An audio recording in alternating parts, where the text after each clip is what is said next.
So this is a session on the CDU work guide. The CDU is the core deployment unit. I'm now recording, and this session builds on what we did last time. And even before we get into it, I'll explain a little bit about what led us to this moment and then the next step, so that we can see where we are in the grand scheme of things even before I start. Now, there are two aspects to implementing Joe's games. And when I say implementing, I simply mean making sure it is in the market in a way that we can have a business. That's what I mean by implementing. And there are two essential things that need to be there. One is we need to have the product, which is Yes, go ahead. Yes, I can hear you. Okay, I'll carry on. So the two things are, we need to have the product, which is the games itself, which is what we started working on with the South. Yes. Are you able to hear me, Gigi? Yeah, I can hear you. Okay. I'm not sure if Uncle Joe is hearing. What's happening, Martin, is that there's a drag. He's behind. Oh, I see. Okay. After you say something, he hears it maybe a few seconds later, like in football. I get you. I get you. So he probably, Uncle Joe, you may have to take notes or note points. Then when we stop, you can then ask. Hopefully we'll hear you through, because right now we hear one word and the rest disappears. That's right. All right. So I'll just keep going then. I understand a bit better. Yeah. Also, you can always call me Uncle Joe if sort of you get stuck or anything. Call me on the phone and I can sort of relate to Martin. That's right. Sorry. Okay, so I'll carry on. So there are two things which are key. One is the product, and the other is the, you can say, business process or business development. These two need to be, they're essentials. They need to be there as the irreducible minimum, or in order for us to now talk of doing something in the market. We started with the product, the SALP games we were developing, and the others, and it's ongoing. Maybe next week we can, or next time we meet, we can look at them again. So that side had started. The side which had not started is this one we're doing now, which is the business development. You can have games, but but you don't have a business. Even if the games are good and nice, it's not a business. So we have to convert the games or build a business around the games, and then implement, you can say, the games through the business. So the business, as we were using in the analogy of the iceberg, the business, okay, the business is the iceberg, and the app, which is the game, is the tip of the iceberg. That was the analogy we're using. Why would I say it is the iceberg? It's largely because a lot of the resources are focused on the iceberg. Less of the resources are focused on the app. But because of the way the business is implemented, the touch point. Yes, the touch point between. I can hear you. Okay, the touch point between the business and, you can say, the customer or the user is the app. So the app is at the center of the business, and it is critical to the business outcomes that the app is meeting the user needs, because it is at the touch point of the business and the user. So that is now what the way to look at what we are doing. The app is necessary, but the business itself is where the work is, where the resources are. It also means a lot more time goes into the business development, and a lot more money goes into the business development. And it's what will be the case as we are scaling. The more we grow, the more resources we have to put in the business development. Although in the way we are doing it, the scaling is such that the rate of growth is significantly more than the, you can say, rate of investment in resources. So a little bit of investment in resources will translate to, significantly higher growth. It's not proportional, it's exponential. And that relationship is what makes scaling interesting from a business perspective.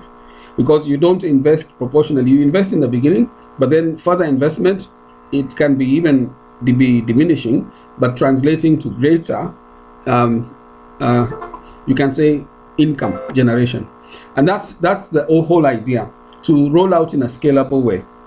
But when you want to be scalable in terms of, let's say, growing your profits, you also need to be maintainable. In other words, the whole ecosystem of the business should be something we can maintain at scale.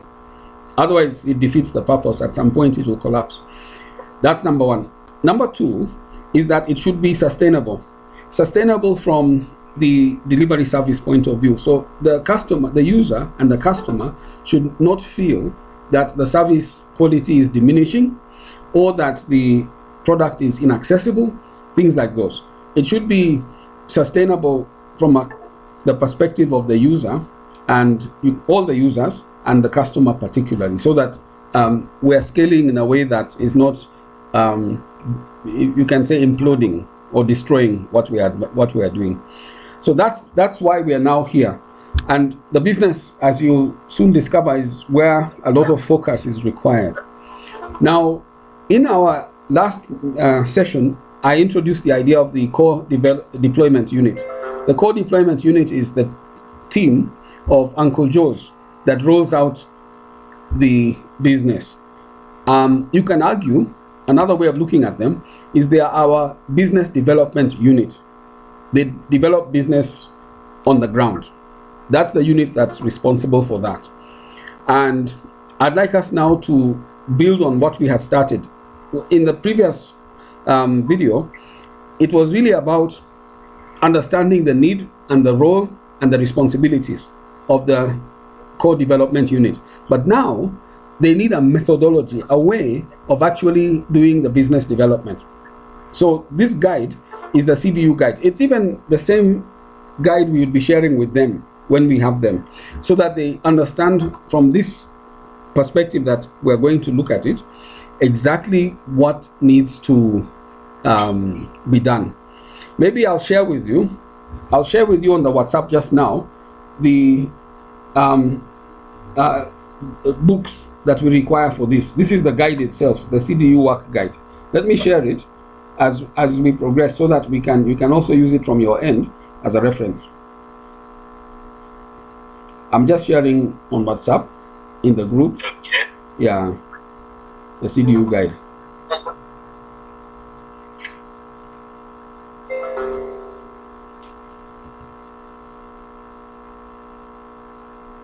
In the meantime, you can still ask questions as I'm doing it. I'm sharing it now.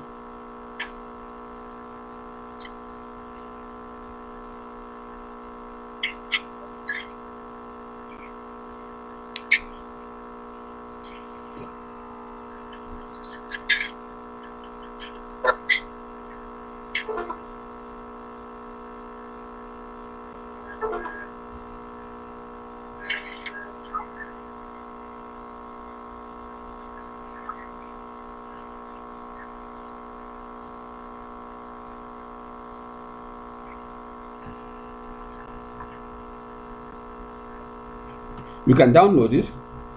I'll put it there, you've seen. Okay.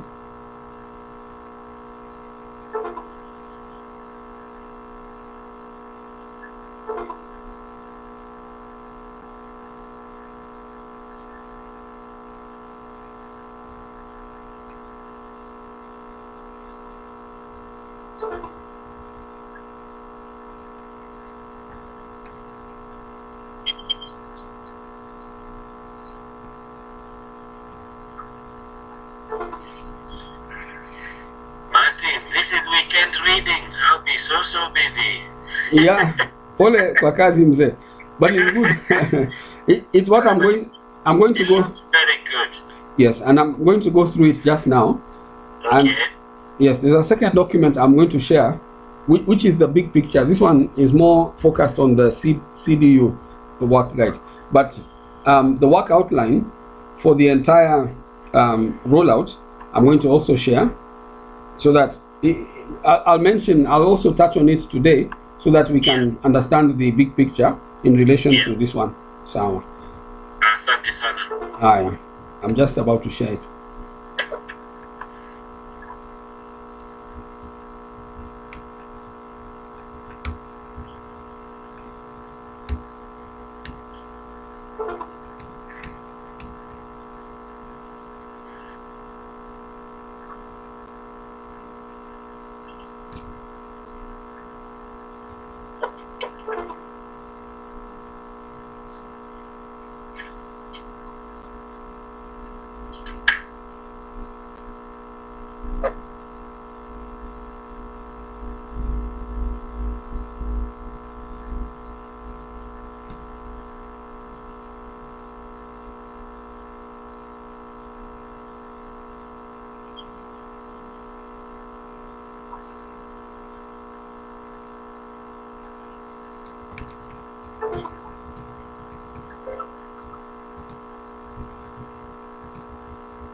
Okay,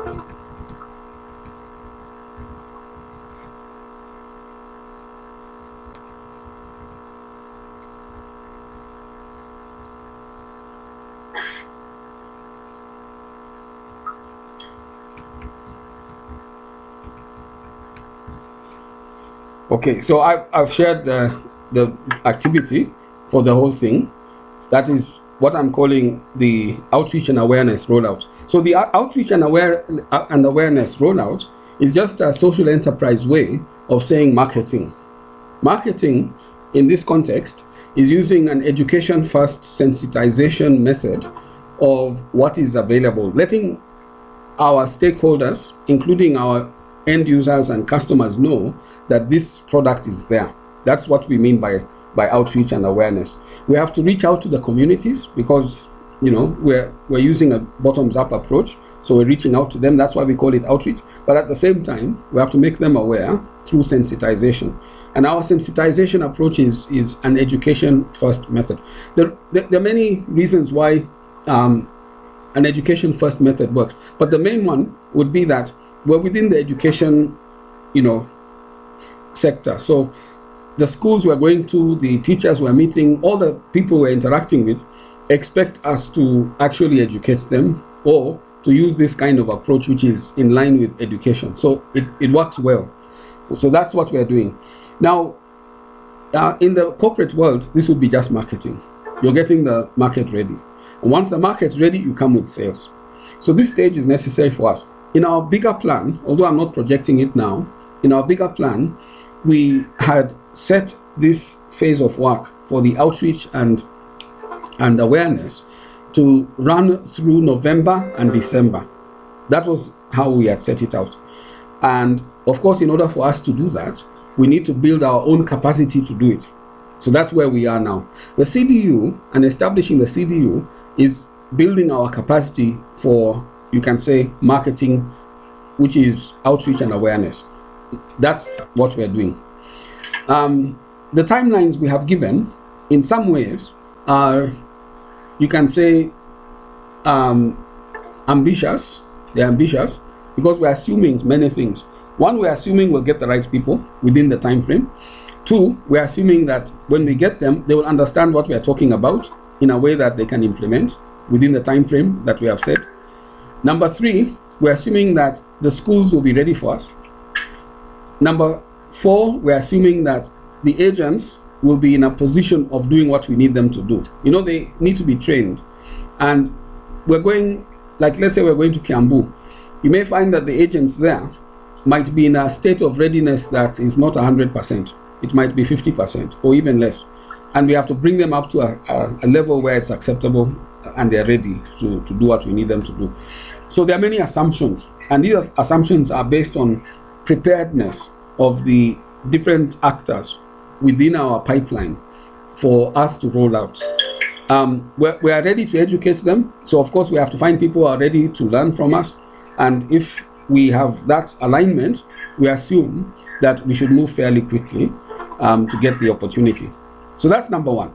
The other thing is that schools are, the whole space of education is very sensitive. And why I say it's very sensitive is because it's over-regulated in many ways. The regulation starts with the ministry and the government, but even at the level of the institutions, there's a lot of regulation. When devolution happened, the counties also are trying to regulate the space, but they're not organized, so they don't succeed in regulating. Schools are very much self-regulating, but they have a lot of, as you can remember when we were in school, a lot of rules and you can say policy guidelines on how things should happen within the school. Why I'm saying all this is that one of the biggest exercises we need to overcome is synchronizing our scheduled rollout with the timetables of the schools. So there are many touch points. I mean, they might allow us in there when it's Parents' Day. They might allow us in there on weekends. They might allow us in there when exams are over, like national exams are going on now. They might allow us in there when the national exams are over. They haven't started, but they start at the end of the month or the beginning of next month. So there's a lot of sensitivities around such things. So schools over-regulate at those moments their timetable. and access now to students and teachers. That's one. Two, teachers are usually overloaded. And unfortunately, that overloading of teachers is not, there's not much empathy in it. Yeah, the teachers are overloaded. All of you perfectly. Yes, you know what I mean. Yeah. I don't know if you can Yes, hear me. I can hear you. Yeah, we can hear you very well, Uncle Joe, but it cuts. We hear a few words, then it cuts. Hear a few words, but it's good enough. Quick question, Martin. Yes, sir. I gathered that schools have closed for 2 months. Yeah, so what's happening in Kenya nowadays, and this is coming from the ministry, is that you see, when we were in school with you, Gigi, the terms were the same length, like 3 months, 3 months, like that. Yeah. Now, first term, which is January, is like 4.5 months, from January to April or mid-April. That's first term. Second term is from May to July. It's like 3 months, or even 2.5 months. But then now, third term is 7 weeks. Then they close. Yeah. You see, it is reducing in the length of time.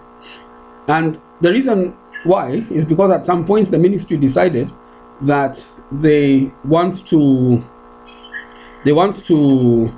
prevent, they want the schools to focus on national exams in the third term.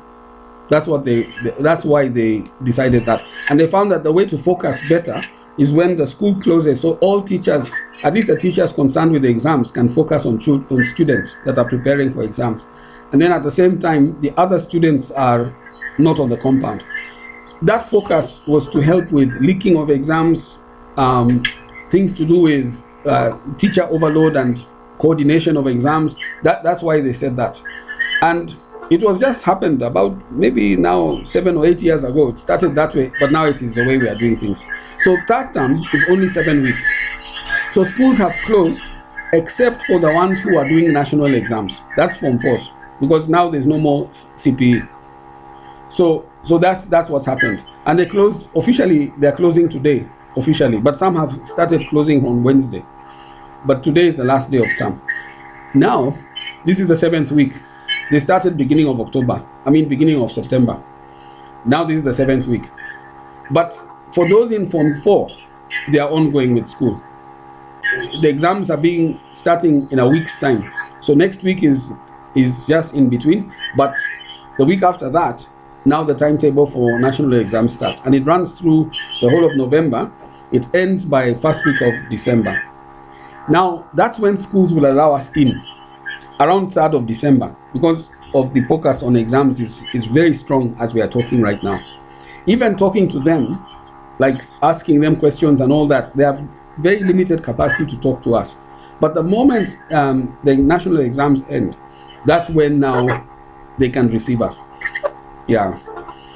So you understand the pattern, Gigi? Yeah. Now that's clear, but it's chaotic. Yes, it's clear and also chaotic. You're very right. But the chaos of third term is intense. I mean, even in the lead up to this moment, there's been a lot of mock exams, a lot of coordination issues which are high stakes. So teachers are in a panic. It was not possible to talk to them properly, even in the lead up to this moment. In the last, since September, it was not possible. But the moment it all ends, they're exhausted.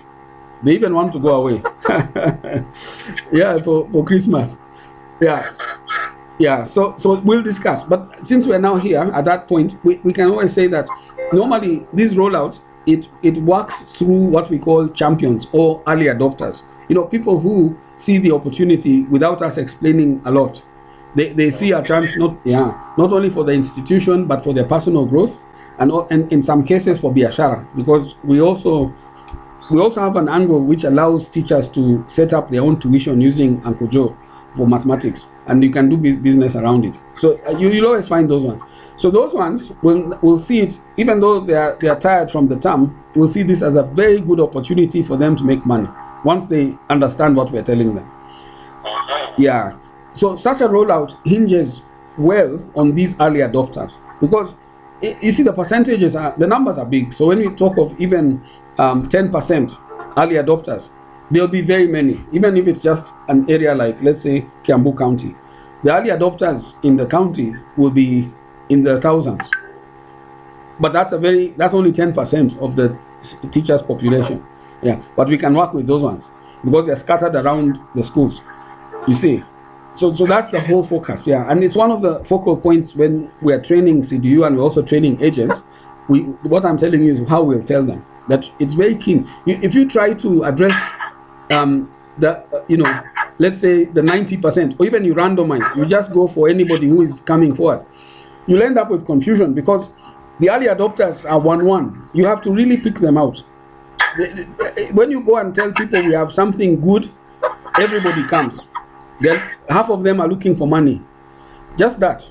When they see there's no money directly coming or there's work they have to do to get money, they disappear. So you have to be able to pre-qualify people early. And the pre-qualification is to identify the early adopters. And then you move with them. Yeah, Paul, I can hear some noise. So, sorry, Martin, just having a quick chat with Uncle Joe. Okay. If you go to the left, you're going to have a microphone right near the end. Turn off the microphone, click on it, then go again from your end. Yeah, thanks. Okay. Sorry, Martin. Yes. Okay. Yep.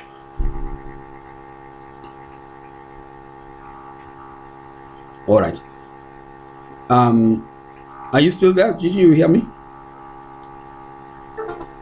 I can hear you. Sorry, you can continue. Okay then. Sawa.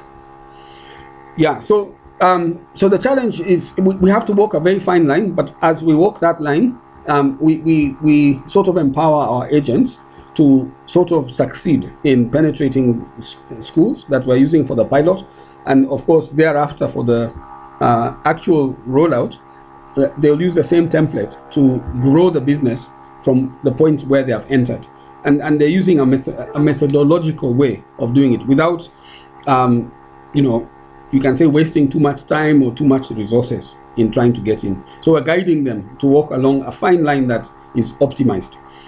Now, the whole thing happens. I'm now starting with this CDU work guide, and I'll explain it later from the big picture, but I'll talk about it now and then I'll show you the documents that I had put out on the group at the end.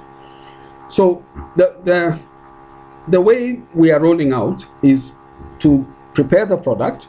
Once the product is ready in the minimum viable state, we then look to the business development.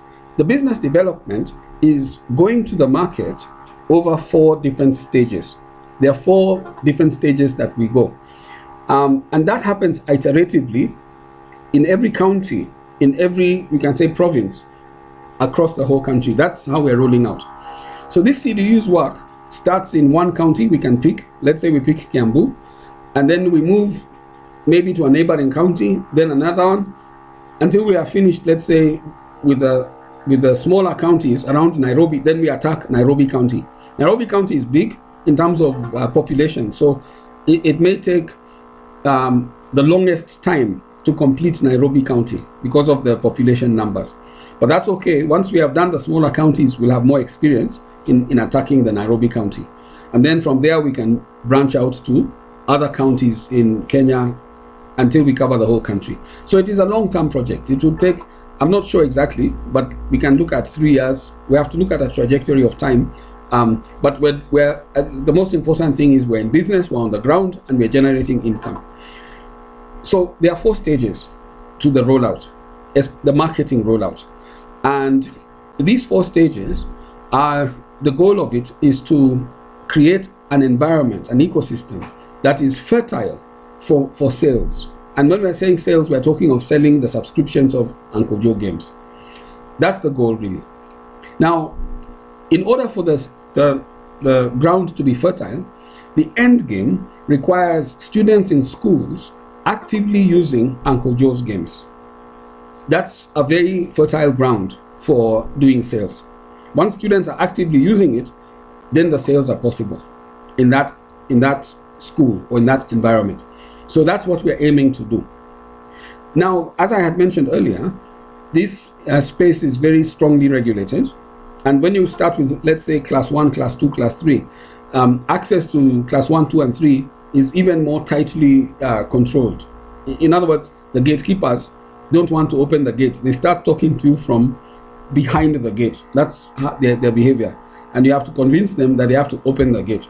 That's the kind of, you can say it even feels hostile sometimes, but it's just protective of the young children. That's really what it is. So that we are familiar as Kenyans, we are more likely to get them to open the gate because we are Kenyans. We understand them, they understand us. We'll speak the same language. They'll open the gate. That is the optimism with which we are moving to these gatekeepers. So there are 4 stages of opening the gate, and it's very important that we understand, and this is what we'll tell our CDU people, that we understand that in Kenya you cannot access or open these gates without dealing with the stakeholders who influence the opening of the gate. If you leave out one, you have problems. It's like getting married. When you are getting married, you need to get the bride, but you can't bypass the stakeholders who are managing the gate that is locking the bride inside the compound. It's like that. So if we understand it this way, then we pay attention to the stakeholders. They will open the gate, we'll have access, then we can make our case to the bride. The bride also has to accept. When we make the case and the bride accepts, then we now get into the marriage, and things are working naturally.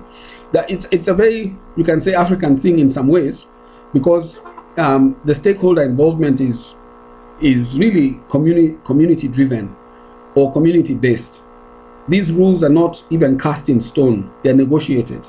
They're negotiated on a community by community basis. So even though there's regulation coming from government, at the point where we're trying to enter into these spaces where we have learners, there's a lot of negotiation that has to take place. It also influences the kind of agent that is legitimate within the space we are talking about, because you cannot say something like an agent who works very well in, let's say, Kiambu can work very well in Taita Taveta.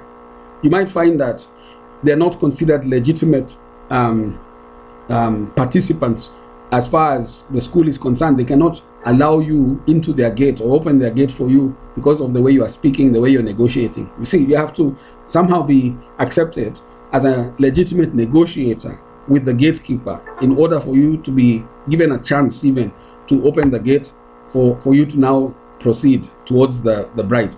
That's how this thing is. And you know, it may appear chaotic. It also may appear let's say counter intuitive, but it's just the African method. It's the way in which education is strongly protected and strongly you can say implemented in our country. The advantage of it, I would say, because having been in this industry for a bit, the advantage of it is that when people try to introduce new things in the Kenya curriculum which are not acceptable to Kenyans, it's impossible. It's very hard because these communities will not accept. And it's partly why you find that Kenya, the actors within the education ministry, they find it very tough to implement something that they consider to be good. Like CBC, it has a lot of challenges trying to get Kenyans to do it. They're literally implementing CBC by mandates, and these are government mandates, which are by force, because the pushback from the Kenyans is very strong. In some ways it's good because it's protective of culture, values, and things like that. If you don't have that, then the kind of things that can be pushed through may be not really acceptable to Kenyans in the long run, or not even helpful. So in some ways it's protective in that way. But in other ways, people may say it also locks us out of the global conversation. So there are those two things we have to balance. But that's a national issue. As far as we are concerned, we are understanding this is the nature of the beast. How do we crack it? So what I'm now presenting is a 4, you can say, stage rollout method. And this is stage 1, or let's call it phase 1. I've called it phase 1 of the, I'm calling it stakeholder outreach and awareness process. This phase is the marketing phase where we sensitize the ground to Uncle Joe's games. Sensitization is more than just advertising it. Advertising even assumes you know what Uncle Joe's games are. We have to sensitize them about the utility, the usefulness of Uncle Joe's games and its benefits and why it matters. Things like those. So that there's not just knowledge that they are there, but people understand that these are important things. So that's what this is all about. Now, this phase is really the structuring of the market entry phase. It's a phase where we come up with a plan on how to get the gates to be opened. In the analogy of the marriage to the bride, it's almost like the phase where we are saying we have to sit together as a family that is interested in marrying the bride's family. It's like that. And then we come up with a strategy on how we're going to do it. Who are our spokespeople? What is the language we're using? All those things. And then we need to understand the other side also. So who is going to be liaising with the other side to give us some feedback so that we know how to align our interests with their interests? That's the stage. It's a planning stage. But it's not planning in abstract. It's planning in context. It's planning by testing the waters, going there and working iteratively so that we can have real data that we are planning with. That's what we mean by structuring the market entry phase. Okay, to enter, the gates must open. Okay, so let me start then. And this one has a book. The first book that I posted there is what I'm going through. I just copied and pasted the key elements, which I'm now using for the presentation to talk about.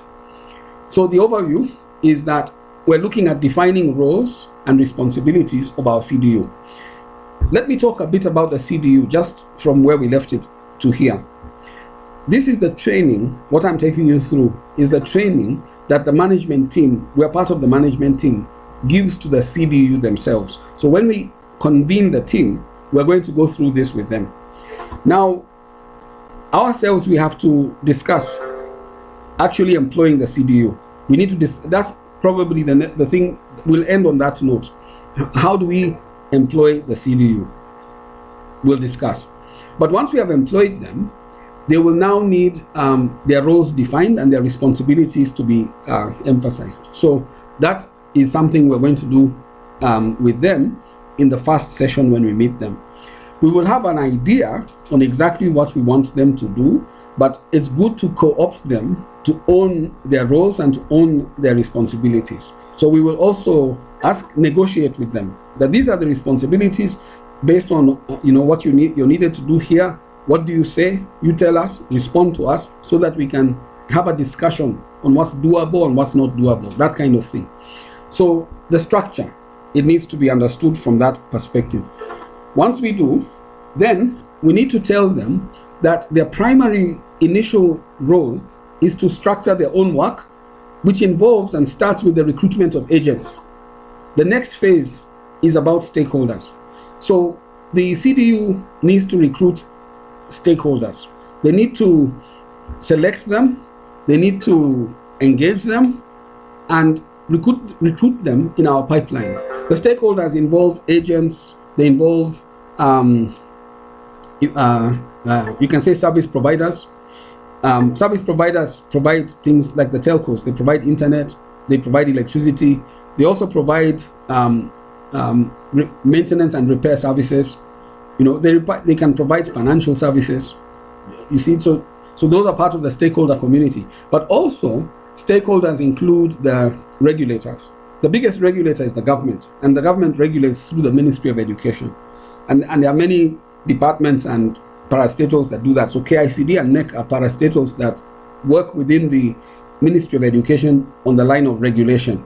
But there are others. So we need to have oversight of the regulation, compliance, and quality assurance people, because those authorities are gatekeepers. We need to have oversight of all the service providers and their different groups. And then we need to have oversight of the agents. The agents work with us. The agents are companies now that take Uncle Joe's product to the market. So they're very unique in their positioning. Of course, we also have in the area of service providers, the equipment manufacturers. But we'll look at that in the next activity, because this activity is really about preparing for the next one. And they need to know that one of their primary roles is constant recruitment. Another primary role is the registration, which is the onboarding and preparing of new members. You see, if you're going to Kiambu and you're, let's say, working in a sub-location, there's an element of looking for stakeholders within that sub-location. A sub-location can be a big area. It can comprise very many schools, depending on where you are. So the idea of registration really is getting exact details about the people in that area. If we are talking about the county level, because of the authorities, we're talking about the inspectors that come from the Ministry of Works who are assigned to that area. If you're talking about the schools, you're talking about the different businesses that can be agents. You need to look at the registration of everybody that is of interest to our pipeline within that sub-location and register them. And the important thing here is that we have names, you can say positions, contacts by way of numbers and emails of people that are within our stakeholder community. That's what we mean by registration. You're onboarding these members, so that we're not talking about agents or anyone in a general way. We're talking about these people in very specific terms. That's what registration is. Because even you can imagine, when we are now talking of reaching out to anybody, even a school, or it could be a company, or it could be a manufacturer or a telco, there has to be a contact person, and there has to be a number which we can reach out to that they will respond to. Even email is an alternative. There has to be even a physical address where if we can't get them, we can go there to get them. Such information needs to be captured. So we need good information there, and that's why it is isolated as a very important step. It's actually an important beginning. You're not in the game if you don't have this kind of information. Another thing is that it's good to remember that this data changes over time. Somebody can be removed from a position, someone can close down their business, someone can even die. This information it has to be up to date. So of course in the beginning it's up to date, but within 3-6 months you want to update it. So that comes up later. Then we come to training. These people don't know Uncle Joe's games. I mean, they may know of the curriculum, they may know of mathematics, but they don't know of Uncle Joe's games. So we need to train them about Uncle Joe's games, not from a game perspective, but from an implementation perspective. The actual game is not of interest to the stakeholders. It's more of how it can be implemented as a solution in education for mathematics at levels of schools. And since we're at the CDU levels, very top level, we're talking generally. We're talking about schools in a particular sub-location, all of them, and we want to implement the game in those schools. So when we talk of the benefits, it has to appeal to the stakeholders as a business. And because we are in the social impact space, majority of these stakeholders do not want, especially the regulators, do not want us to speak about business in those profit terms. They want us to speak about it as a social impact enterprise, or social impact initiative that is going to improve the outcomes of learning. So that language is now what the training is about, getting the agents to understand the positioning of the brand and the way they need to talk about it in order to have success with the stakeholder community. Now, there are some stakeholders, like let's say the telcos or the equipment manufacturers. Those are hardcore businesses. They're really interested in hardcore sales. So we can always soften or make the language a bit more conducive to them when we're talking to them. But in principle, the language needs to be social enterprise. And then we come to the support, what I was mentioning earlier, that support is all about making sure the stakeholders' questions and requests and needs are being satisfied. It's a stakeholder-driven approach we're using. So we need to make sure that they are settled. But critically, on our side, you can say the CDU side, we need to update our information, make sure it's up to date, so that we are able to deal with our stakeholders in ways that are relevant to the user, the end user. We can be calling someone, they don't work there anymore. So, you want to correct that. So the maintaining of this data is very important. Now, just at this point, you can already see how Uncle Joe's games can have a competitive advantage. Why I say that is that if you look at competitors on the ground, most of the publishers, they implement a model that comes from abroad. For example, they would take information that is with, you can say, the British curriculum, and they'll digitize it by converting it into, maybe the Wazungus, they convert them into Africans, but they're just converting what's already there. They may involve teachers in doing that, and then they'll put it out. The problem with that is that they're not trying to address the stakeholder needs and issues. And you see, the amount of work that's involved in it is a lot, even thinking it through. So what they prefer is that they use the politics, which is a silver bullet. It's using a mandate, a political mandate, to enter into schools. Once you have a political mandate to enter into a public school, you don't have to negotiate with anybody. You're coming with that mandate, and you know how you have done it and gotten it. The school will open for you to come through, of course, the headmaster's office, and then it will trickle down. You'll enter with that product and put it there. The problem with that method, even though you're there, is that the school has bought your product, but it may not be used. In fact, it is not being used by the teachers. Why? Because the teachers don't even know how to use it. They don't know how it aligns with the curriculum, how it's going to help their children. They don't know any of these things, but they know that their job depends on how they perform with their children. You see, and parents, schools listen to parents. Parents are very concerned that their children are benefiting. And parents don't want to compromise that. So even though your product is in the school, it will not be used by the teachers in the classrooms, because the teachers in the classrooms are abiding by the wishes of parents and their employer, who is the school. And the school listens to the parents. So if a teacher is doing well because parents are giving positive feedback, if the grades are showing that the teacher is doing well, the students are performing well, then that teacher's job is guaranteed. Now, that has nothing to do with the publishers' games. Nothing, you see. So Uncle Joe's Games is coming in and differentiating itself this way. We are saying that we are concerned that our stakeholders, let's start with the learner and the teacher, are actually benefiting through the games. The teacher would be benefiting if you reduce their workload and improve on the learning outcomes, because that's what the parents want to see, and that's what the school is using as a benchmark. So Uncle Joe's Games is aligned to that. It is helping to reduce the teacher's workload and at the same time improve on the learning outcomes. The scores are going up. So that is a very big difference from what our competitors are doing. Our competitors also say the same thing. It's only that that is not how they roll out. They don't roll out that way, because it involves what we are doing, which is, for various reasons, seemed to be a devil in the detail. Why would you do all that when you can get a political mandate and just move in? So that's one. Another route is the Panya route. If you use a Panya route, you can get in also, and you don't have to spend too much. You just bribe the person concerned in procurement, bribe that one, get in, and then you have your product in the school. And they'll keep on buying it as long as you are bribing them. Why would you go through all this? You see. So again, we differentiate ourselves from them. But between that and where we are going, there are other players, who balance out. They try to some extent to negotiate with stakeholders. They try to some extent to make sure that the product is helpful to teachers and even to learners.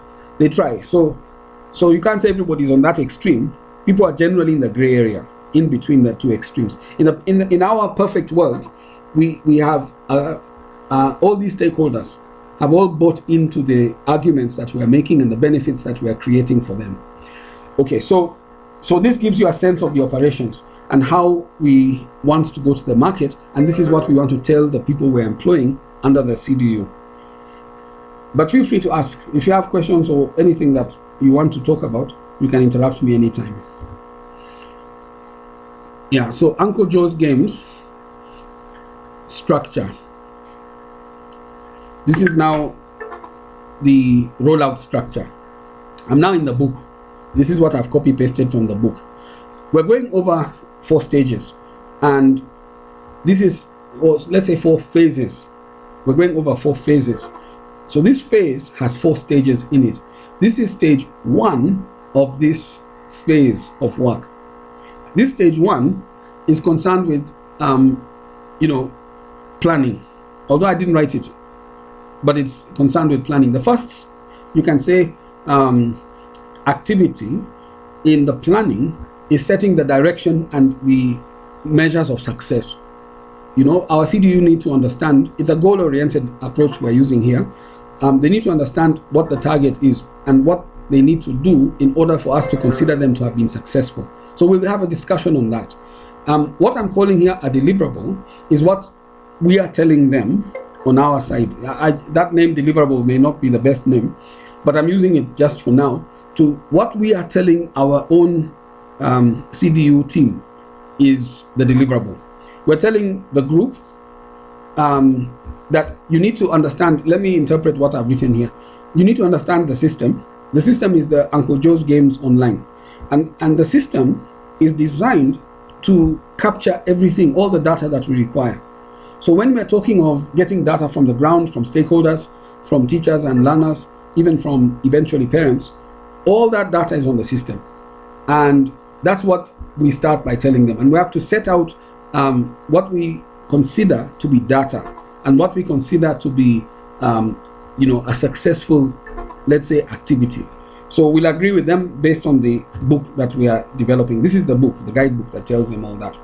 Submission refers to what they are supposed to do at this first stage. So in this case, again, I'll interpret what's here. They're now to understand what I've just told you, that their work is to work with stakeholders and get them ready by way of training to open gates. The gates that we're opening are the school gates. So it's not even our CDU who are going to open the gates, it's the agents who are going to open the gates. But the agent has to be sensitized and prepared and trained. So that is what we're talking about here. We need to have a documented strategy on how the opening of the gates will happen. And it happens through a series of, you can say, devices that we use. Those devices are data capturing devices. For example, if you're saying you're going to open a gate, which gate? You have to say the name of the school. And who is the actual askari at that gate? It might be the principal of the school, but he might have delegated it to the head of primary school, who might have delegated it to the head of mathematics in the school. You see, that kind of thing can happen in different ways. There are some schools where it is the principal is hands-on. In others, they are delegating. In others, they use a subject, depending on who's head of the subject. So they'll use a subject first approach, that you go to that person concerning mathematics to open the gate. You see, so they have different ways.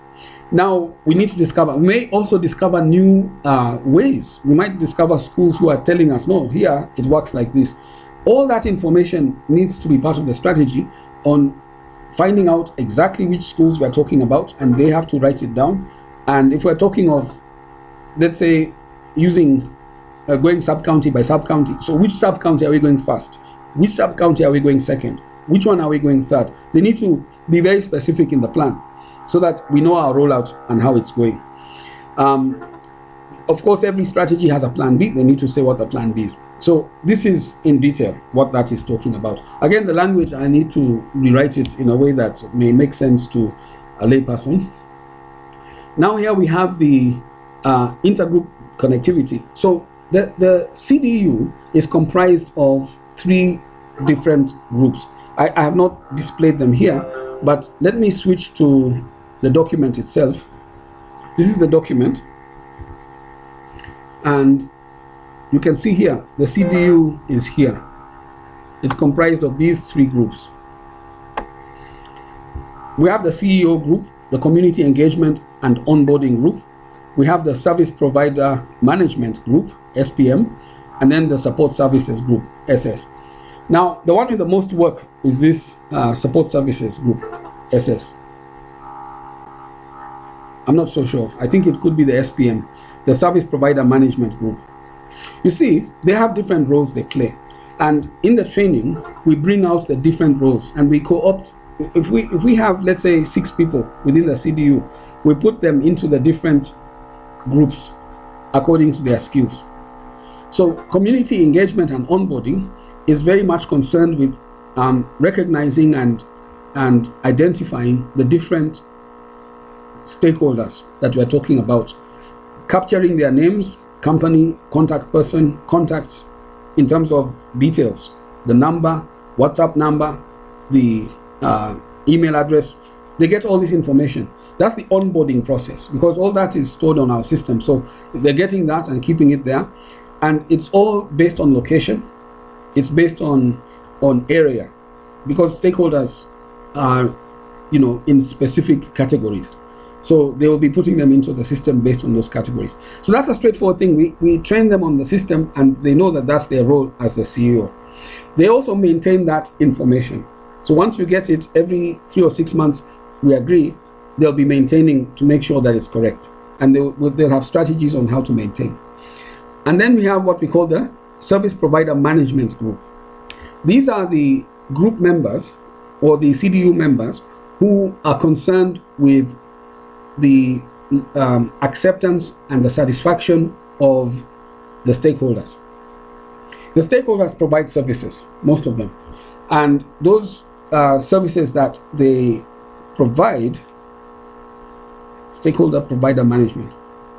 Yeah, those services that they provide need us to cater for them and to monitor them and even to track what they are doing, because we'll have agreements with our agents and they need to honor those agreements. So we need to track their performance to make sure that they're honoring them in the way that we have agreed with agents. But when you look at, let's say, service providers amongst the different stakeholders, you'll find that the service providers would also have agreements, but not with us.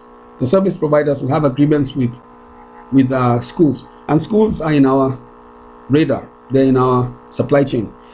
So if you have an agreement with the school, we want to have that in our system, that this stakeholder is providing, like let's say you're a manufacturer equipment provider, they have provided equipment through our method to the school.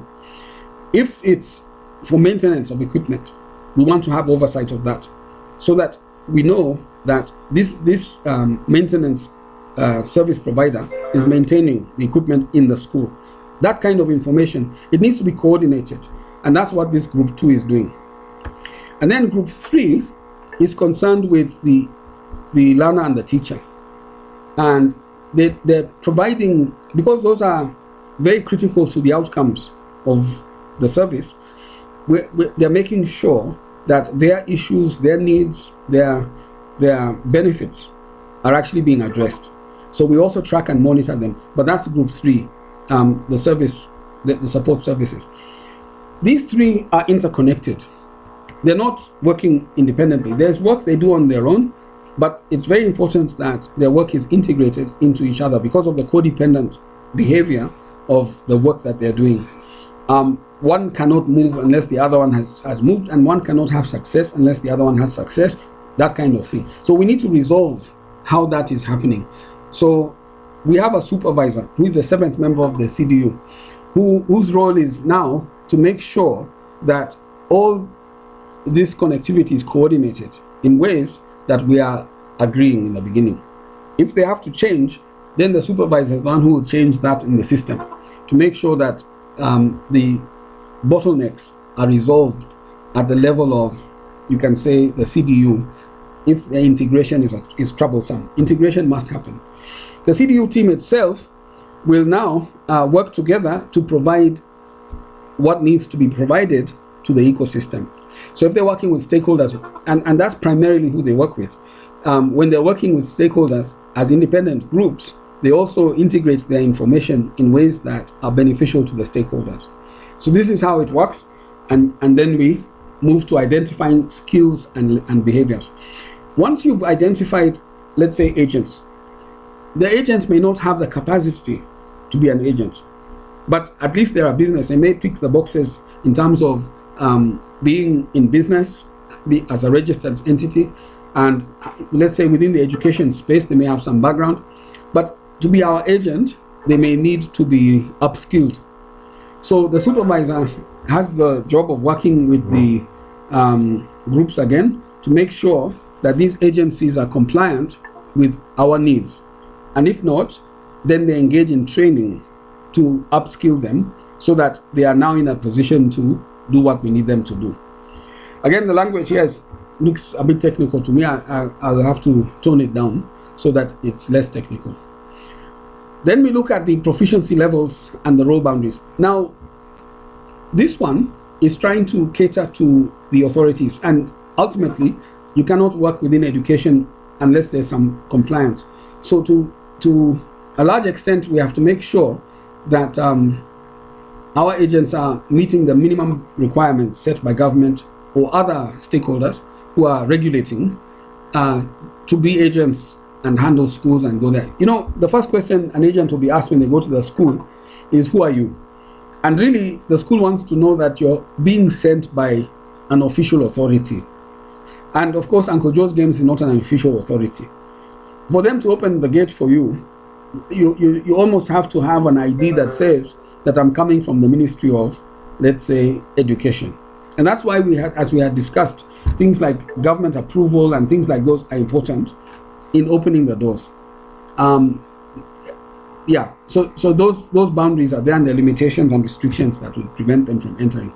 But we have to deal with that at the level of planning, and then package our information in ways that will allow us to not only attempt to get the gatekeeper to open and negotiate with them, but also capture the feedback we're getting. You know, these gatekeepers will send you back. You go, you tell them this and that, they'll send you back with some story. Now you have to attend to that and then go back again.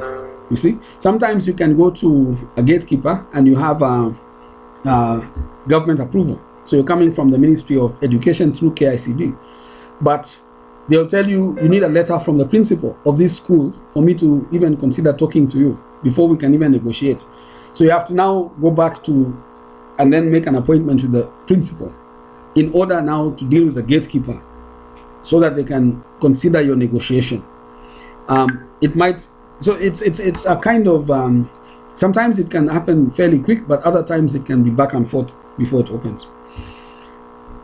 Now, planning how and where to hire.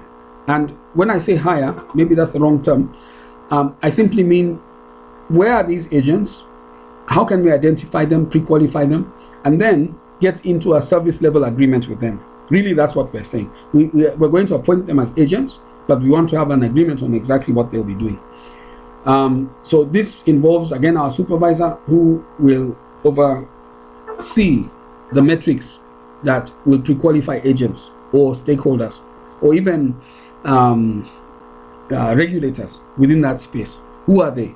So they'll provide that on our system so that it's done within what we have seen to be the requirement in a minimum way in order for you to be ready or acceptable as an agent.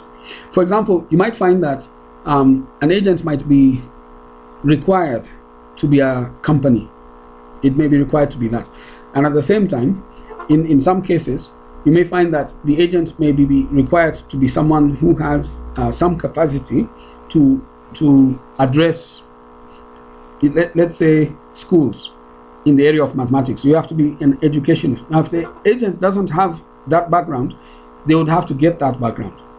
In other words, they'll have to engage someone who has that background in education. It doesn't necessarily have to be directly in education. Sometimes it can be in social work, and because it's seen to be, if with further training, it's seen that you are able to now engage a school in this kind of discussion, then that requirement should be within the company, or that capability should be within the agent. If they don't have it, we sensitize them on it. That's just one. Another requirement in upskilling would be the agent has to have some ability to understand the stakeholder environment so that they can engage the stakeholders. They need to engage. For example, you might go to a school, they have power problems. You might go to another school, they have internet problems. You go to another school, they have, let's say, old equipment. You see, so our stakeholder community is such that they will help you resolve those problems. So the agent has to have some capacity to know how to deal with that. the agent is a salesperson. If you don't understand technical sales, then it's difficult for you to successfully engage the stakeholder environment. The stakeholder environment, like the telco, the equipment providers, they'll need you to understand their technology. Even the electricity people or even the internet people, they require you to know how to talk to them. You see, if you don't, then your service to the school will be expensive, because you'll be always asking, and even delayed, you'll be always asking the stakeholder themselves to go and do some kind of investigation on the problem, and they'll go, but they may take a few days, but that was needed today. If it's the agent and the agent knows this thing needs to be done today, they should have some capacity to go on site and see what the problem is and recommend a particular stakeholder. So that level of capability needs to be within the agent. The agent is running a business, so it's assumed, but it's something important, that they understand sales and finance, because there are some financial obligations we'll put them on or under, and there are some sales targets that we'll expect them to meet. So but they have to show us they have some capacity to handle, or first of all, sales, make the sales and understand sales, and at the same time some capacity to understand finance. There are some financial issues that relate to tax and other things that they need to be able to understand. So that capability needs to be exhibited. Once it's there, then you have these three capabilities. You're more or less pre-qualified to become an agent. The rest is down to your ambition and motivation. So the CDU team group will, you can say, pre-qualify these agents, but it will lead to the signing on of agents. That's what I meant by hire. So candidate screening. If the agent has employed candidates that make up their team, they'll put their details into the system. The system will assess them for their validity, and if they're valid or good enough, they'll be accepted. Evaluation will take place of that. Then the next step would be structured interviews and assessment. So the interviews are just to go on site and make sure that these are real people we're talking about. Of course, we don't expect people to lie about it, but when we say real, we also mean to the level that we expect, that they're actually people who can do the job. They're not just coming in because they saw there was a job, but they can do the work. So we need to assess them, and agents will have scores so that we can know which agent is having a high performance or high capability even at the beginning, and which ones are low and where they need to improve. So this is part of just quality assurance, which is important even when we're being audited ourselves by the regulators. Then we have coordination and candidate onboarding. Very important. It's just about getting all their IDs, their details, their documentation by way of contacts, their names. We need to have all that in our system. So the agents will be trained on how to do that.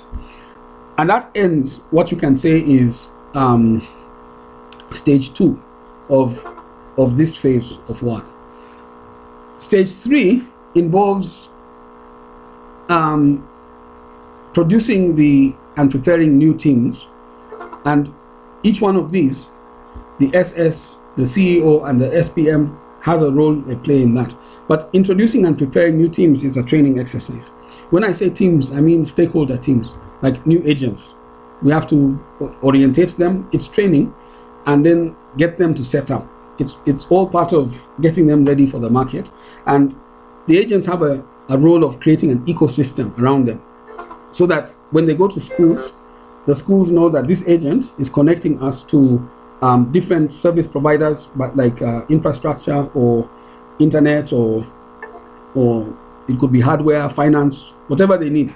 The agent is a point man, but these things revolve around the agent. There is this diagram that I had. Let me see if I have it here. I don't seem to have it. The structure is not showing. Okay, it's okay. I'll try and get it again. I'm not sure why it doesn't show here, but I'll get it, then I'll show it later.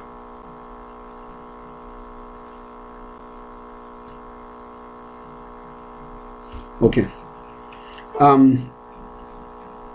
Yeah, so coming to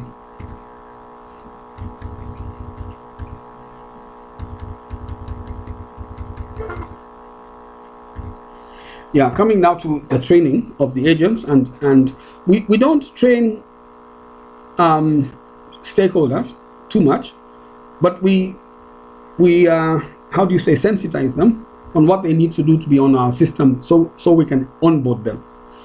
But the training is more extensive, and it involves now the training really of agents, who are the ones who have to have capacity to manage our workflow, our pipeline. So orientation and setup is the beginning. Then we come to role learning path design. So agents need to know how to talk to schools. Schools are very concerned with learning, and the language they should use, the way they should understand the positioning of Uncle Joe's games within the school in a way that will not only improve learning outcomes, but is aligned to the government expectations. So the agent needs to understand the regulation environment from an exam and we can say compliance point of view, and at the same time they need to understand the benefits of Uncle Joe's games to learners and teachers. When you go into a school, you'll be subjected to that.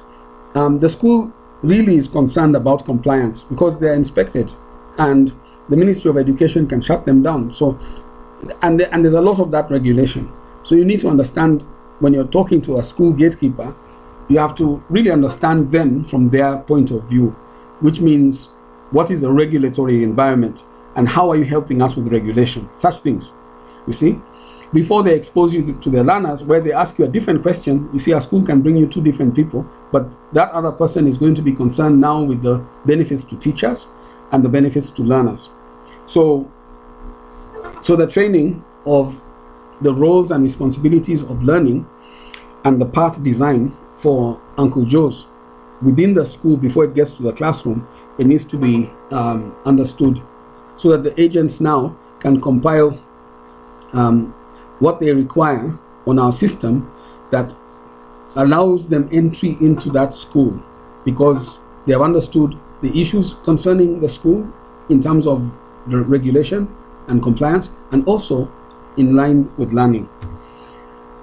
There's a guided practice and skill development. So the supervisor introduces structured task sheets and feedback forms for us to capture. Remember, our system, one of the biggest roles of our system is to capture data. It varies from school to school, sub-county to sub-county, and also province to province. It varies. And that data is not anywhere. It's not with our competitors. It's not even, some of these competitors are people like big companies from the West. They don't even want to get this information because they believe one shoe should fit everyone. But in truth, on the ground, there are differences. We're capturing the differences. So the feedback matters a lot, and it should be in our system so that we can analyze it and know how to structure the rollout plan based on the information we're getting. So it's our CDU members who are building this capacity. They're the ones who are working with the, you can say, group hosts. They host an external observation. They also collate evaluation outputs, and the uploads what is required by way of signed documents. Yeah, so these signing documents is important sometimes. I would say many times. We need to have signed service level agreements with our agents, but our agents, when they're going to schools, need to understand that in order for a gatekeeper to open a gate, sometimes they need to see a signed document. Like if the principal is saying something to you, that you can come to the school and bring your ideas, that needs to be in many instances in writing. So it needs to be, the agent has to have a means or way by which they can get the keys to the gate in writing so that they can go in. It's helpful in going in, but it's also helpful if you yourself are not the one who is going, you're sending someone, but they have a letter that allows them to go in. So this whole idea of collecting artifacts that allow you to work with the school is important. Some schools would even want you to have a contract, and they give you a special role there. it gives me an opportunity to mention something, that one of the biggest gate openers, at least from the principal's perspective, is if our language is that we're coming in to build your digital competency within the school. It helps the school to achieve one of the requirements of the ministry, which is to build the digital competency of the school, the teachers. Schools don't have a way of doing it, but if we come in with a way of doing it using mathematics from the ground up, it will help resolve a problem they have. When they're audited, this is a question they must answer. So it's a good one for us. It creates an opportunity for us, building the digital competency of not only their teachers, but also the managers of education. The performance checkpoints and readiness. This is to do. Hello, Martin. Yes, sir. Salama. Sorry to interrupt. No. That statement you just made. Yeah. Would we have that somewhere written down? It's really crucial. Yes. We have it written down. I'll get it for you. Oh, excellent. Something else. Do you mind if we say take a break, 20 minutes break at 1:30? Yes, we can. Just maybe 20 minutes. Uncle Joe is really struggling. Oh, I see. Sorry. Only about it. No, it's okay. It's okay. Yeah. I'll take the time to do some work, but you continue. That's fine. Okay. So. Thanks. Asante. So, performance checkpoints and readiness. So, under this one, we're looking. This is an assessment issue, quality control, that the CDU needs to be constantly checking on the stakeholders, including the agents, to make sure that what is happening is what we have agreed will happen. So this is part of benchmarking. So the last part, we're actually coming to the end, so we'll be done by that time. This is our second last part, sorry. Feedback and refinement. Now, our pipeline, our rollout, when you see me telling you all this, it is a proposal really. This is how I'm proposing we do it. But we may find when we're on the ground that things are different. And that difference should be captured so that we can now use the knowledge we have from the ground to incorporate into our rollout method. In other words, our plan A may not work, but our plan B is dependent on the feedback. And sometimes you need a plan C. So we go with a plan B, it still doesn't work. We get more feedback, we go with the plan C. It's iterative. That way we guarantee results because we're not fixed. We're not forcing anything. We're going, implementing, coming back again until we make a breakthrough. You may find that if you make a breakthrough in one sublocation, schools in that general area you'll make the same breakthrough. You can use the same methodology to get through. In some cases, in the whole location, it's the same. So this is now how we're doing things. We have devolution, which means each county literally has its own education department, which imposes its own rules on the schools there. So we may find differences from county to county as well. All right, so this feedback and refinement is a key part of the rollout. And we're looking at first the reviewing and interpreting of results. Results for us is the information that's in the system. We are looking at that, and we are saying that we need to compare what we find with our initial, you can say, goals. And if we have to realign our goals, we realign them. If we need to rework our process, we rework our process. So the teams, the CDU team, will look at the results and do this realignment amongst themselves. Then we look at the progress gap and improvement mapping. So gap is important. Whenever we roll out, we're looking for opportunities to open the gate. So if we discover something new or something that we didn't know, that is opportunity, that's the gap. An example of that might be that, let's say you go to a girls' school and it's maybe run by a convent. You might find that they tell us that we have no problem opening, but you must go to the diocese and see somebody within the area. That's the maybe bishop of the area, but you have to go and see them to give you now the keys. You see, if we get that with a convent and it's Catholic, then it would mean all Catholic schools under this diocese would require approval from that bishop. That's a gap, and it's unique, and we would not know unless we are told that.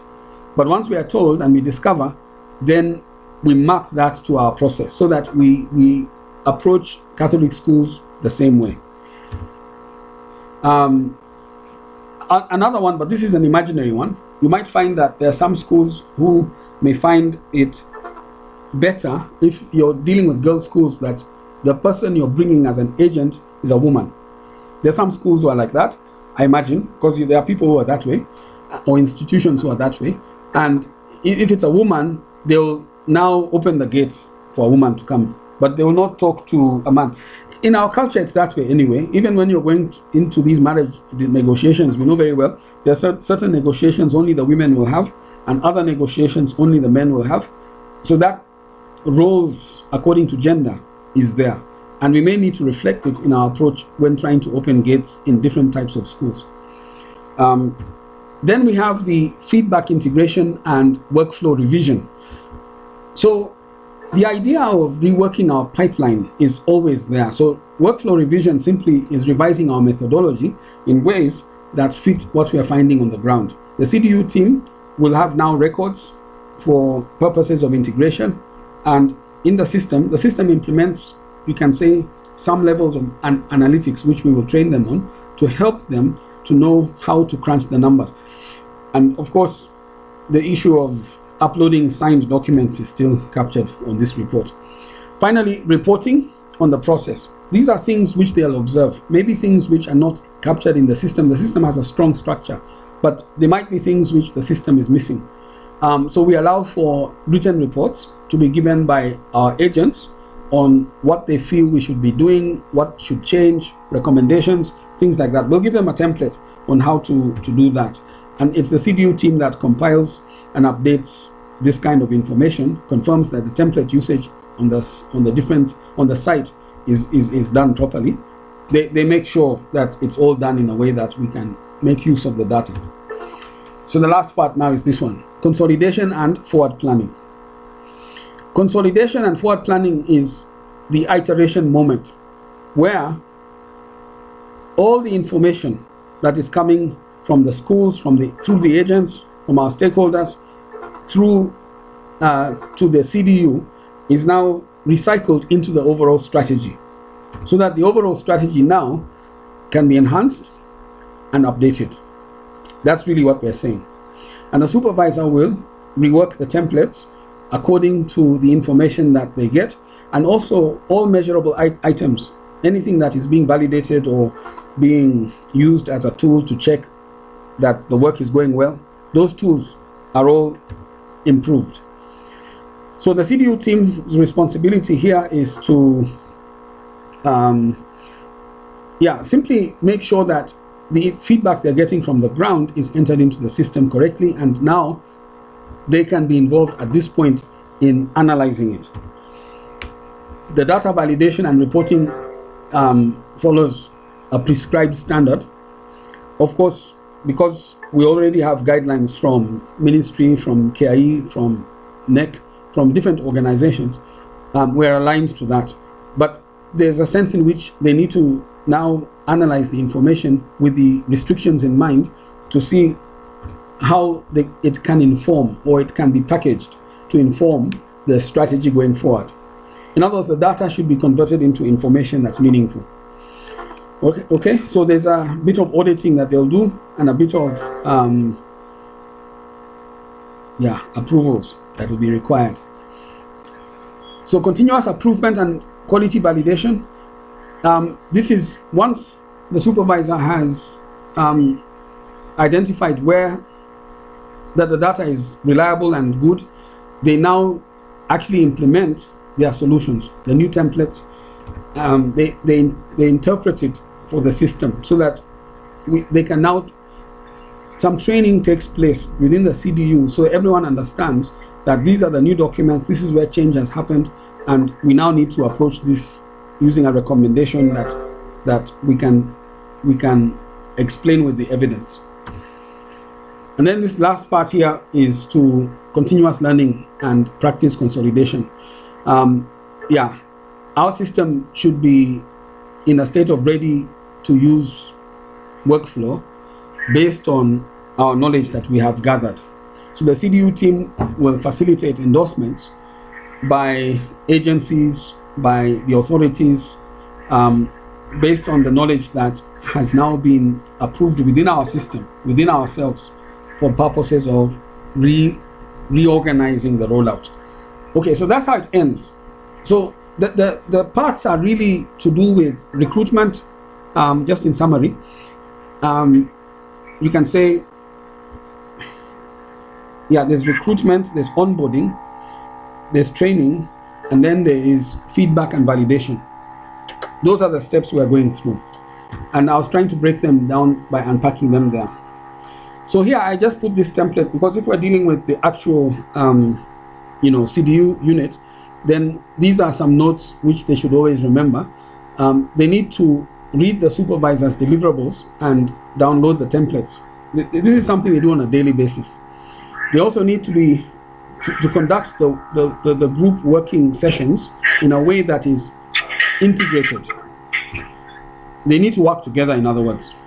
Then they always need to end their days or their week by uploading whatever their findings are, and to encourage the same from the agents. The agents also need to upload whatever has happened by the end of the day so that the information is up to date. We don't let work pile up. And then we need to address supervisor feedback. Supervisor has a rubric or has a tool for monitoring and tracking what's going on. That needs to be addressed, and you need to pass. You see, also, I mean, people are having jobs because of their performance. The contracts we have with our CDU team is performance based. And then finally, we need to make sure that everything's up to date. This version control simply means that the information must be up to date. The system will be designed in a way to try to preserve that, but the way we implement it also must make sure that the information is valid. Okay, so that's it. And then the quality control issues are accuracy.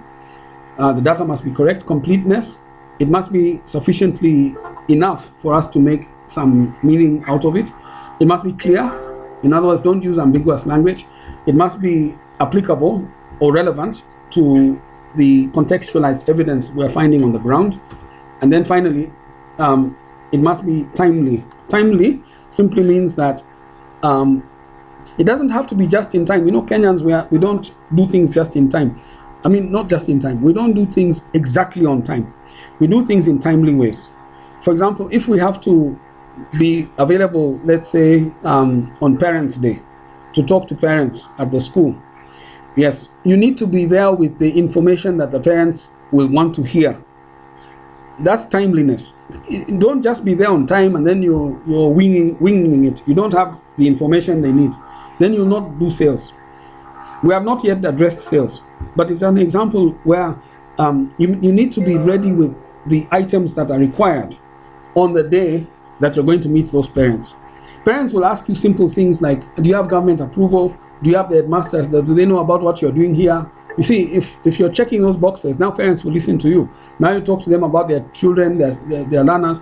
Yeah, they listen. So we need to look at this. These are the metrics of quality for us: accuracy, completeness, clarity, application, and timeliness, to help us to make sure we deliver properly. So that's the end of it. I hope it wasn't unclear. You know, sometimes these things, when I go through them, I discover that they're not working. I mean, they're not maybe how I thought they might be. My phone is ringing. I'm not sure who is calling. Yeah, it just says Uncle Joe's Games he wants us to join, but anyone calling? Oh, it's Uncle Joe. Uncle Joe, are you calling? You might have been trying to call by mistake, but now it has reached the end. He's saying something. Let me just join hear him. Uncle Joe. Yes. You called us. I'm calling you because I was thinking this a good time to get people. Okay. We can hear you. Can we hear you on the screen? You unmute Palachini. Palachini kwa nini kwa presentation on your laptop. Okay, to the left, where stroke. Look to the left towards, look for this microphone.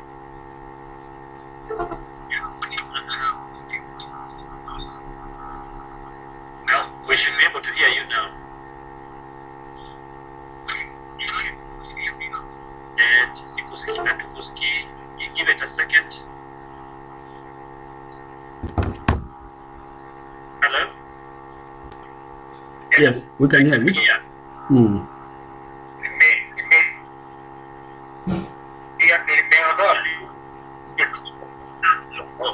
Okay.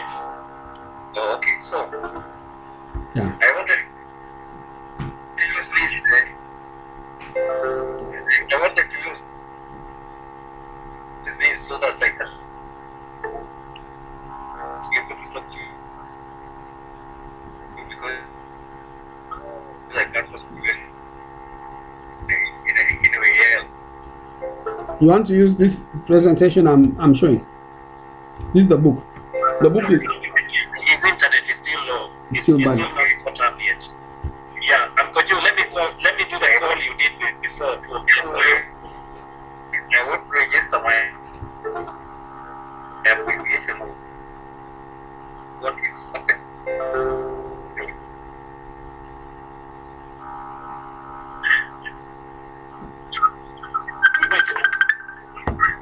I'll place the call again like Uncle Joe you did because akatika sana. Martin, just make the call. Oh, call again. Sorry, call again. Okay. Mm.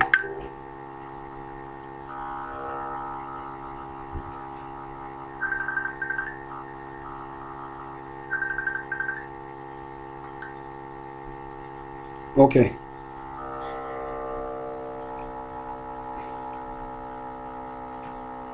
All right, I can hear you. Yeah, you can be chini kwa laptop. Kwa laptop. Kojo. Mute kwa laptop. Do you guys hear me? Yes, we can hear you. Mm. Okay. Kojo, you can speak.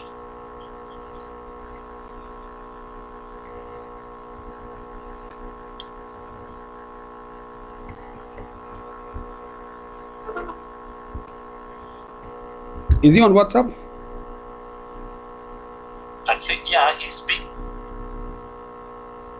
Kojo, Atukuski.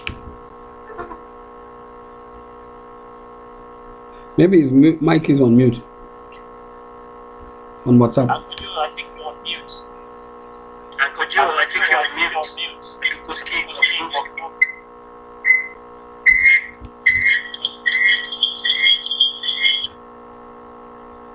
Now we can hear you, I think. Yeah. Kojo. Atukuski.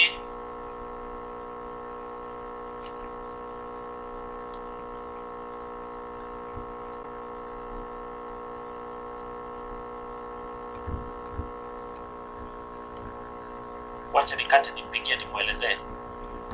Okay. But, Okay. No problem.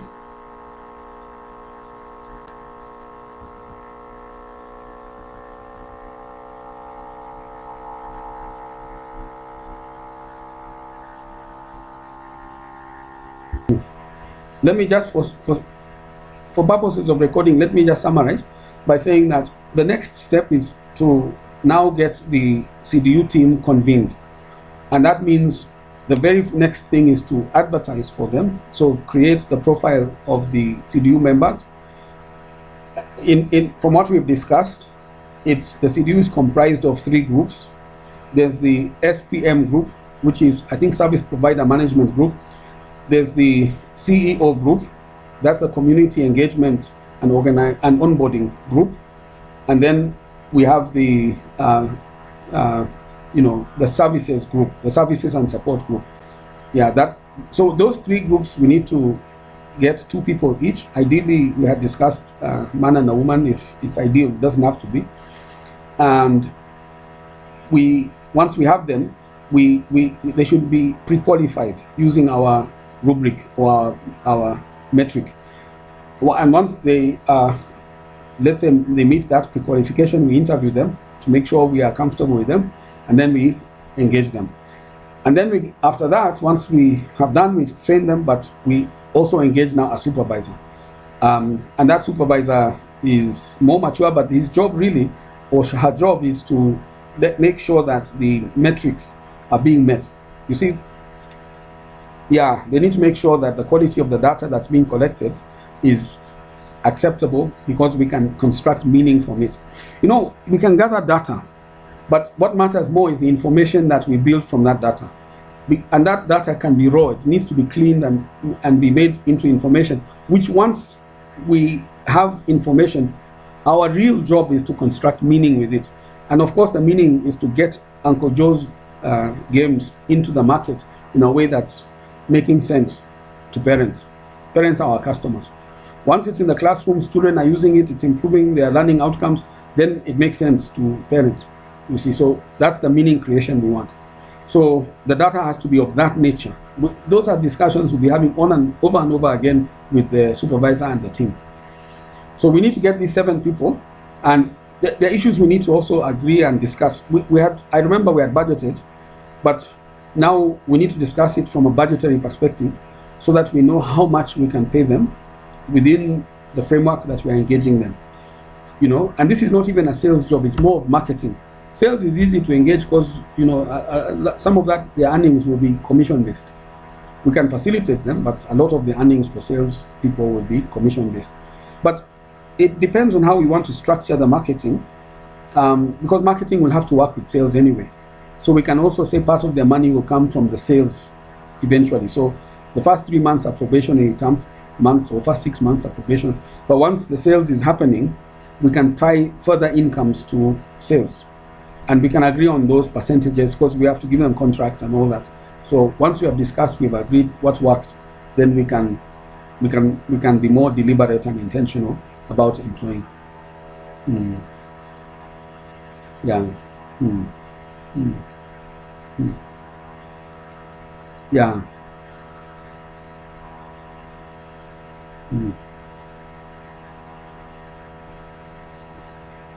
Yeah. Yes. Yeah. Exactly. And just to now speak, can I say something more directly to what you are saying? Yeah. Something more directly to what you are saying on the side of you're asking the question, let's say you go to a school, who's going to be engaging them to open the gates and all that. Once we have the CDU team, they are not even going to the school themselves. What they are doing is they are going to train the agent to go to the school. Now, there are various strategies we can use. One of the strategies is, by the way, is there an echo, or are you okay? Is there an echo?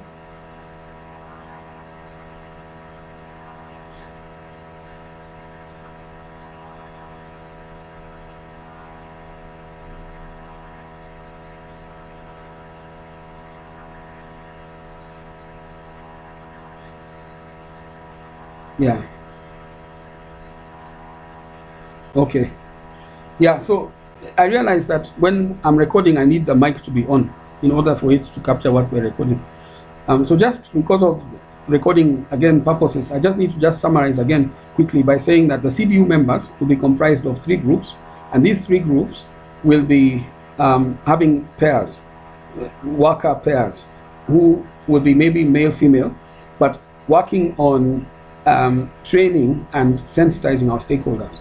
The main stakeholders are agents, because the agents are salespeople of the product, so they're very important to us. We don't go to the schools except on piloting. I mean, when I say we, I mean the CDU. They'll go, let's say we decide we are going to a school in Ruiru, and we have identified the school. So what would happen is that the CDU will accompany, first of all, train the agent, then accompany the agent to go to the school. You have to go through the gatekeepers in the school. The gatekeepers in the school are head teachers, subject specialists. Those are the head teachers. Their domain, we call them domain experts, but they do not allow you to get into the classroom. They don't. You have to go through them. So that work's been done by the agent. But we will do a pilot and do some prototype testing with the teacher. Of course, when we're doing a pilot and a prototype testing, it's a rollout. It's a rollout, because after that, the students will be using this thing. We can even approach parents. So it's a very important rollout, but we can be there for the first one. But the idea is for the agent to identify 5 schools per month that they're going to target, or 4 schools, whichever number we agree. But let's say it is, 5 schools per month. Now, these schools, we are going to one of them with the agent, with our team. The agent should be able to handle the other 4 in that same month without our presence. Of course, if they need our presence, we can agree there's a negotiation, but that's the idea. Why I'm saying that is that when the CDU identifies agents, they're going to identify 10 agents, maybe even 20 within a location. And they will now discuss with these agents and train these agents on how to go to school, you see. And then the CDU team will visit each pilot with each agent. If there are 10, they'll visit each of those 10 schools once only to guide the agent with those schools, you see. So that way, now our group are not, you know, if we are talking of 10 agents, each agent is having 5 schools, those are 50 schools. If each school has an average of 100 students, because that's the average with public schools, 100 students in lower primary, it's 150 if you're talking of standard 1, 2, and 3. Some have more. But if it's 150 and you multiply by 50, that's already coming to 7,500 students in that first, let's say, month. And in the schedule, it will reflect that. So we're targeting 7,500 students in the first month, just with 10 agents. That's all. That's why it's scaling. So our group is not overextending itself to go to all these schools and to attack all these students. No, our agents now actively do it on the ground. If they have issues, we support them. So that in the next round, our sales team will now target the parents of those 7,000 students. Those are 7,000 households. 7,000 households in sales. And students who are actively using Uncle Joe's product. If we have designed everything well, that should be straightforward. We'll tell our salespeople 80% success rate. 80% because of the groundwork we have done. If you cannot make 80% success rate in terms of sales, then you have to give us good reasons why. Otherwise, you are failing. So 80% of, let's say, 7,500 households is now the figure we're working with in terms of the first month. And, you know, 80% of it might be a figure like, it might be a figure like, let's say, 6,000 households or subscriptions. You see, so in terms of volumes, we're looking at 600 shillings times 600. There may be some attrition, but that attrition is coming from that figure, 6,000 times 600 for the sales team in the first month. And that's a sublocation. There'll be another sublocation the next month. Now, this is the other thing. If we're strategic, and this is what we should be, if we're looking at a location in Kiambu, and we pick the schools strategically, so we're talking of 10 agents. So we pick agents, maybe there are 3 sub-locations within a location. So we pick 3 agents from each location, or maybe there are 4 locations. So we have 12 agents. If we pick from each in a strategic way, strategic means we choose schools that are influential within that space.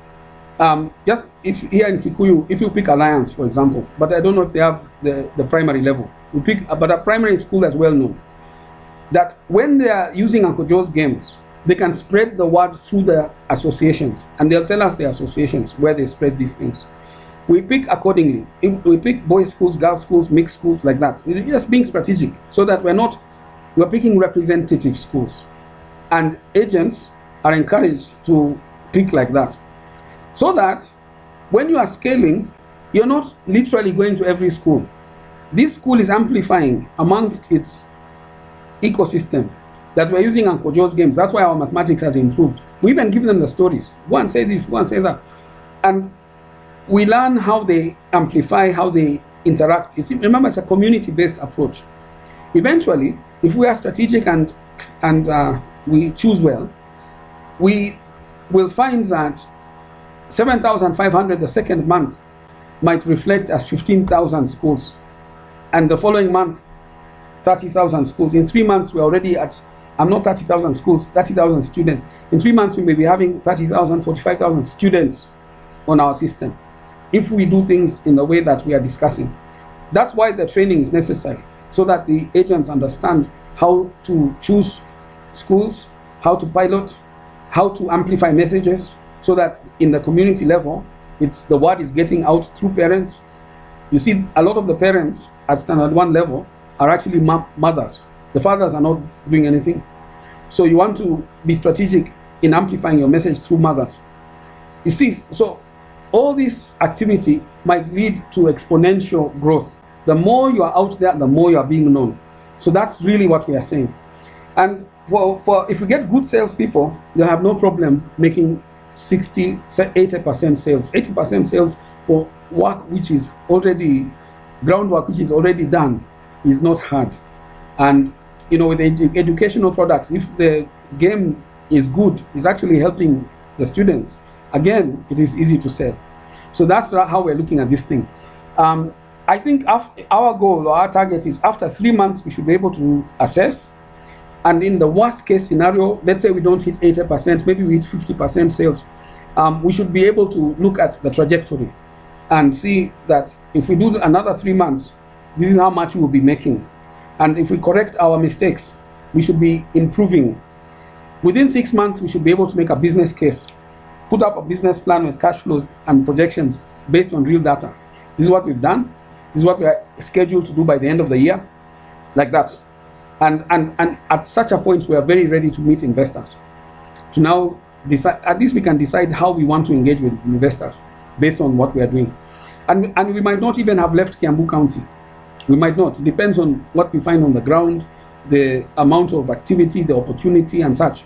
Because what should drive our direction should be opportunity. Where can we get opportunity without overreaching? Like going to Nairobi County might be overreaching. So we might want to deal with the smaller counties surrounding Nairobi before we enter Nairobi. But by the time we're entering Nairobi, we have a lot of knowledge, experienced workers. Even our team might have grown. We are very ready for Nairobi at that point. Yeah. So I hope it answers your question. So you and I and Gigi, we don't really appear in schools unless we're making guest appearances. It depends on us. But we're not necessary for this rollout. We may want to go because we are learning. We are interested to know what is happening on the ground. So we may go. But the whole process should not depend on us going. Even when it comes to the CDU team, they should only appear there once, really, in every venue. And not even every venue, in selected venues. But the agent is the one who's ever present in every venue, you see. So they need to set themselves up that way. The agent is doing business, so they have no problem. You see, when you're doing business, you set your size according to your opportunity. So the agent is okay. So that's now how we need to look at it. And yeah, what do you say? I mean, maybe I should stop talking. Yeah. So, well, the call we attended, I think.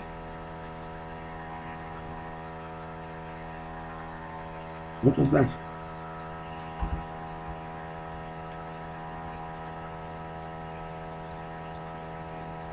Sorry, I pressed the wrong button and I got logged off. Yeah, are you able to hear me? Yeah, I can hear you. Okay, so Uncle Joe, you need to unmute. Need to unmute, yeah. Yes. Good. I have unmuted. Yeah. Thank you. Can you hear me? Yes, we can hear you.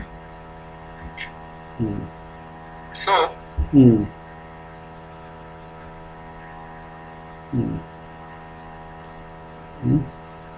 well, I'm happy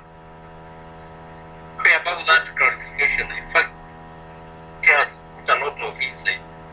Yeah. Of the goings on. Yes. You hear me? We can hear you. So, he's cutting. I think we go back on the phone. We won't hear him fully. Yeah. We go back on the phone, Martin. Yes. You're cutting so much, Uncle Joe. The next Uncle Joe is cutting too much. Like the way we make those, maybe the writers will, like, as we make it for okay.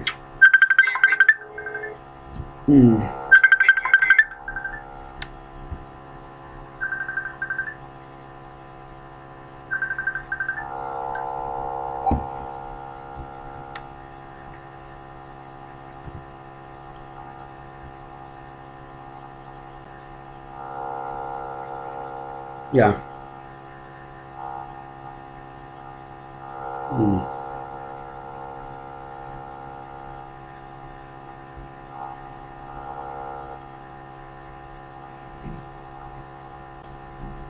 Yeah, you can hear.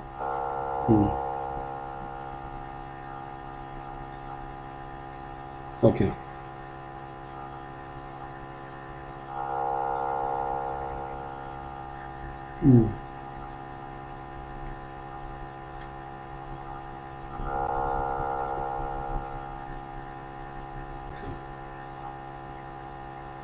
Yeah.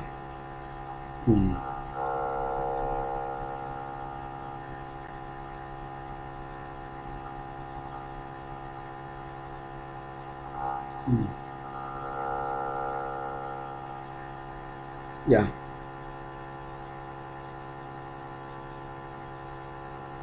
Yeah.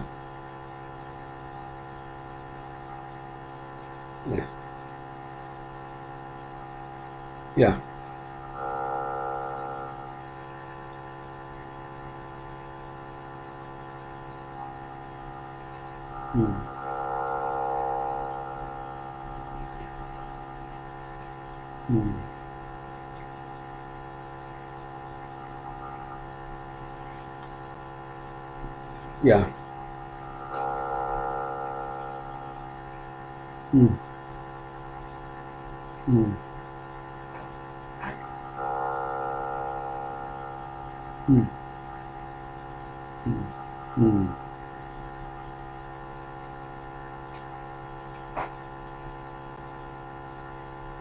Yeah. Yeah.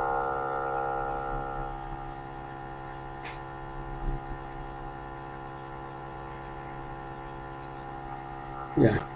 Yes. Yeah. Yeah.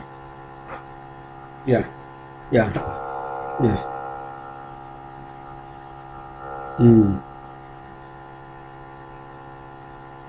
True.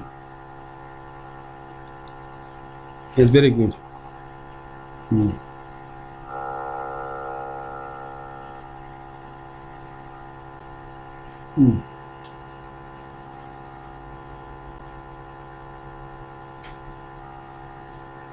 Yeah.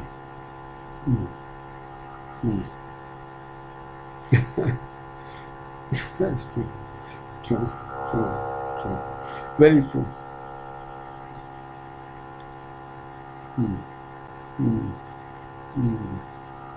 Yeah. Yeah. Very true. True. Yeah.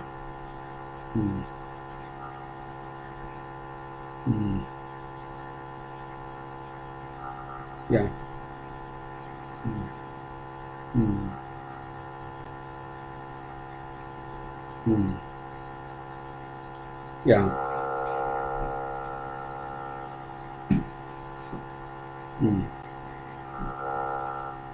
Yeah.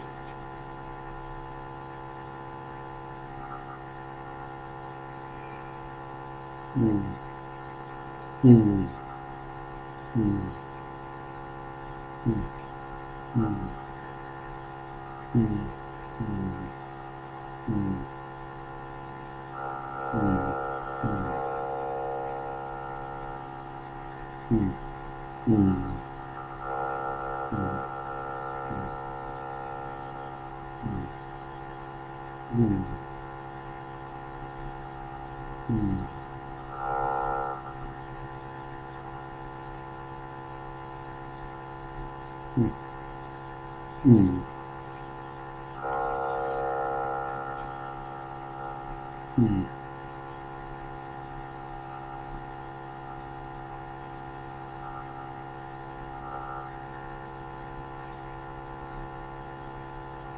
Mm.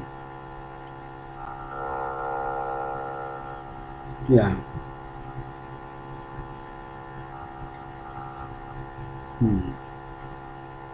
Yeah. Yeah. Mm. Mm. Mm. Mm. Mm. Mm. Mm. True. True. True. True. True. True. True. Yeah. Mm. Yeah. Mm. True. Mm. Yeah. True. Very true. True. True. True. True. True. Very true. So yeah, next. Yes. I just adding that next time we meet, let's say it's Monday, I'll now present. You see, the CDU will be training the agent. As we train the CDU will train the agent. So next Monday, I'll provide you with the guidebook for training the agent, the one that the CDU will use for training the agent. And it's not only the agents, it's the stakeholders. The agent's just special. Oh, sorry, is an echo again? Maybe I reduce. Okay, yeah. So the agent that is special because they are marketing or selling our product, but we will have the other stakeholders trained as well. So I'll provide the guidebook for the agent, and then also the other stakeholders. The other stakeholders is less, but that one I'll provide for the purpose of now our for purposes of next week on Monday, and then if we meet on Thursday, I'll provide the guidebook for training what we call the domain custodians. The domain custodians are the gatekeepers in the schools, the ones we are trying to unlock. The agent needs to unlock to get in and then negotiate with them. How is that negotiation going to take place? There's a guidebook for that. That will be on Thursday. And then the following Monday, we now have a guidebook for the teacher. The teacher is the end, because the teacher is now working with the learner. But they need a strong guidebook. The teachers need that for them now to be able to know exactly what to do in Uncle Joe's games in the classroom. And of course, all these books are coming with an advantage to the person who is being trained. So for the agent, the greatest, there are many benefits, but the greatest benefit is we're giving you biashara, and you are a business.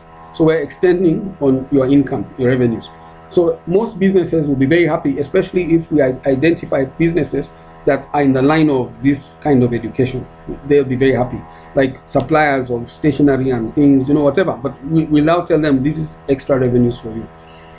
To the school, the benefit is we are building your capacity for your digital learning capacity, which is a requirement by the ministry. That's the thing I'll show you, Gigi. I'll pull it out in the book where it says that. It's one of the policy requirements. The only thing that happens sometimes is that the ministry is overwhelmed. You might go to a school which doesn't even have computers. When you start telling them they need to have digital competence, they are stuck. Where's the money to buy these computers? So you see, they implement it at different levels. But at least at the level where we're going for the low-lying fruits. You have computers already. You already have, you can say students and such things. People are ready. Those are low-lying fruits. That's how we're training our agents. So we go there. Those who are not ready, we come in with other stakeholders who help to boost your capacity. Yeah. So we are saying that we need to have a method of going to the schools, but there are 4 levels. It starts with the agents, then the schools, those gatekeepers, and then the teacher. Those are for us, we start with the CDU, then the agent, then the schools, then the teacher. Those are the 4 levels. So by end of the following week, we should have gone through those guidebooks. And by then, we should have also engaged, we should be knowing when we're interviewing the CDU members by then. Yeah, and we train them. The way we're training ourselves, we train them. That's what it is. Now, that takes care of marketing. Marketing is actually the bedrock. It's almost like when you're a farmer and you're planting, you want to plant mahindi or something. You have to plow the land and then get it ready, put water. That's what we're doing. But we're not yet reaping from it. The reaping comes when we come with now the sales team. And we need to, of course, when we come with the sales team, we'll be telling them the land is ready for you to go and harvest. So we want the best harvesters. That's what we're going to tell them. So the language will change. But we have to be mindful of how they sell because of the way in which we approach things in education. Yeah, so that's coming in January. If you go according to our original plan, November and December is for sowing the land. And then January is for reaping. And the reaping is done not even in the schools, it's done with parents. So, but we'll discuss it more and we'll be able to see how it works. Yeah. So. Yes. Yeah. Yeah.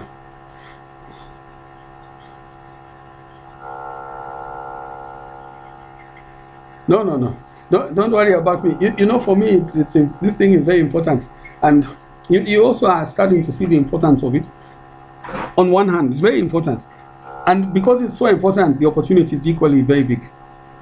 Yeah, that's now, and it's not a one-man show. You can see, it requires us to be a team. Otherwise, you don't have energy. Like for me to even do this, it's because you are needing it to be done, and we have to meet, and we are like now you're saying twice a week. You see. That really focuses me on it.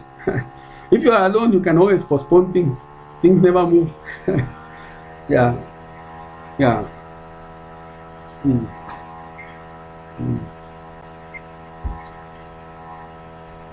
Yeah, I think that is... No, I'm done. That was really... So my goal for the next few weeks is purely to explain the guidebooks. So once that's done, I will just package. I've seen some corrections I'll make, so I'll make them, then I'll share again. But really, it's just to go through those guidebooks. Once we are done with it, we should be in a position of going to the market. Because of exams, they're going on now in November. We should plan in such a way with our agents that we go to the market in December. You see, even 5 days, 5 schools, which have been carefully selected. That's very good for the CDU's target every month is 5 schools, because that means you have engaged 5 agents, and each agent is having 5 schools.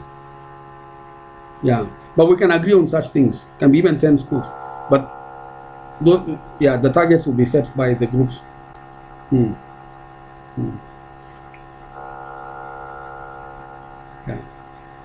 So.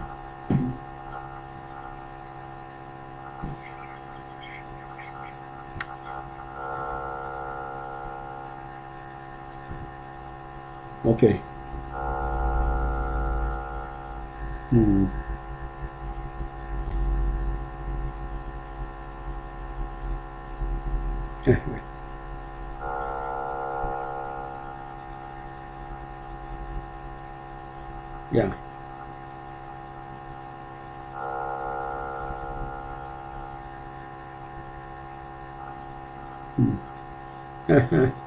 Yeah. Yeah.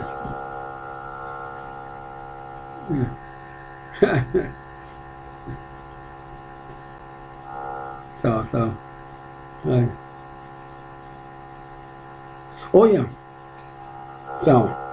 Yeah, asante mzee, nimeshukuru zaidi. Asante. Yes, yes. We're smiling.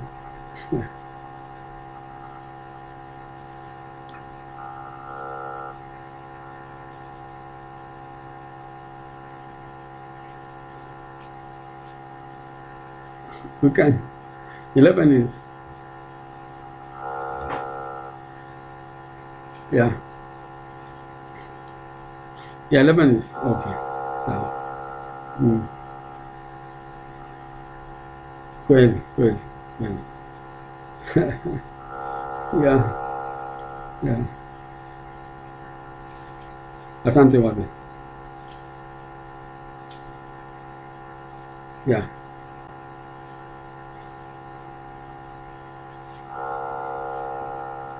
yeah.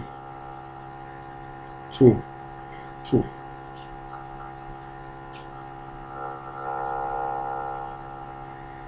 Yeah, yeah. Yes, that's a good idea.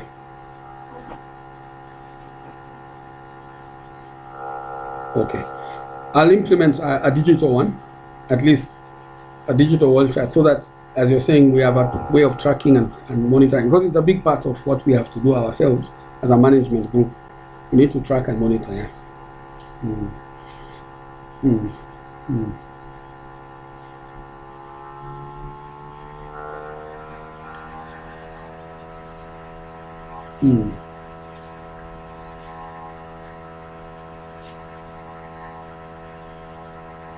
mm, there's more to come. Therefore, more.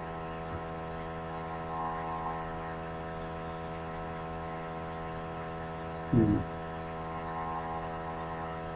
mm, mm, mm, mm. Yeah, a big one. Okay. Or the, yeah.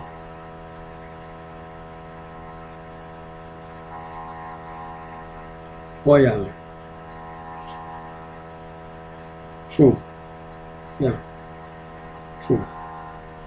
No, I see what you mean. True. True.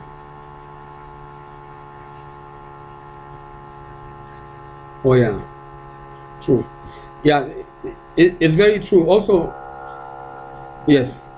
Also, you always see, you see, I put there version 1, because this thing will be changing almost on a monthly basis. Once the CDU are active, the system will be generating these documents based on the analytics.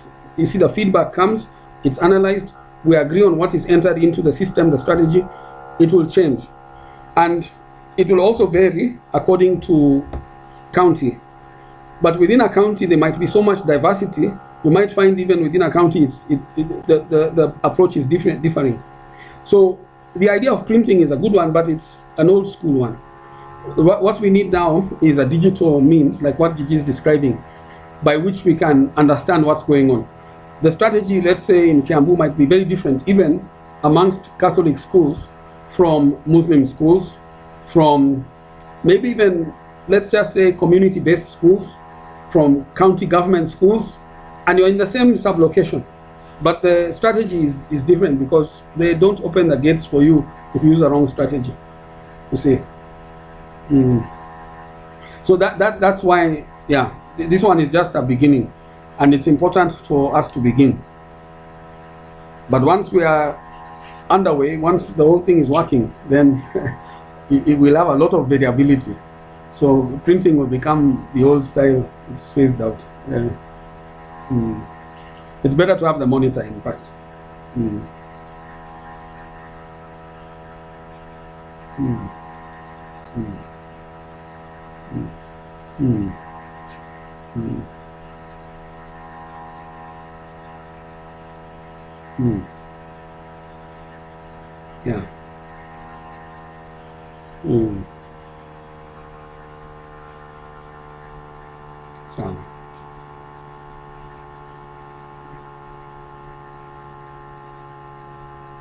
yes, very true.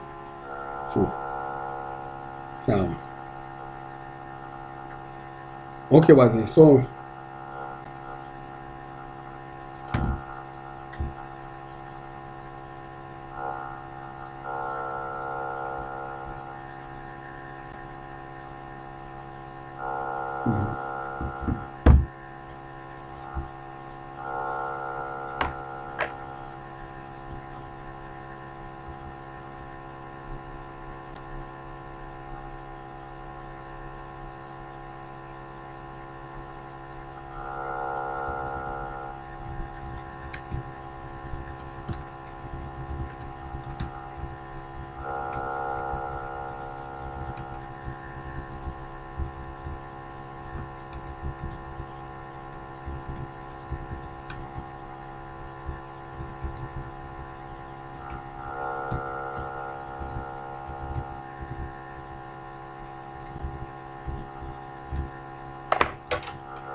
sawa.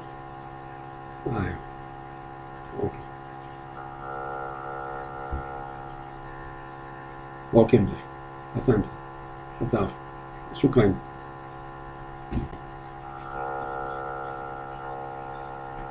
Yeah.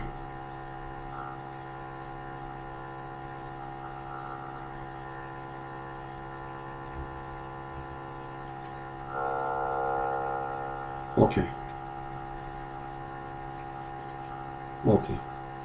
Sawa sawa. Pamoja. Haya, shukrani. Haya.